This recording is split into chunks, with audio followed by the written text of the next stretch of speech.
20-asr boshlarida Buxoroda ikkita siyosiy oqim bordi. Bular bir guruhi yosh buxoroliklar, ikkinchi guruhi esa dindorlardir.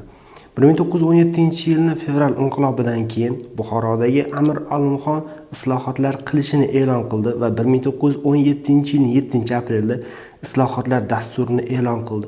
Unda maktablar ochish, siyosiy mahbuslarni ozod qilish va davlat amaldorlariga maosh joriy qilishni belgilagandi. Bunga javoban 8-aprel kuni 150 yosh buxoroliklar Arkka qarab yo'l oldi. Ular Amirni olqishlagan holda Arkka tomon ketayotdi. Lekin Amir Olimxon bundan qo'rqib ketdi va ularga qarshi qo'shin yubordi. Qo'shin yosh buxoroliklarga o'tib ketdi. Ular Arkkacha yetib borishdi. Arkda 7000 mullalar guruhi yosh buxoroliklarni kutib oldi va ularni toshlardan o'qqa tutdi.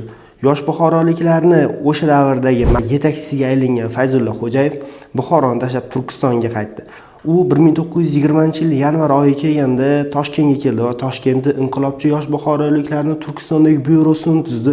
U 1920-yil 2-sentyabrda Mang'itlar sulolasining hokimiyatdan ag'darish rol o'ynadi va 1920-yil 6-oktyabrda tuzilgan Buxoro Xalq Sovet Respublikasining birinchi rahbariga aylangandi. 1925-yil tuzilgan O'zbekiston Sovet Sotsialistik Respublikasining birinchi rahbari Fayzulla Xo'jayev edi.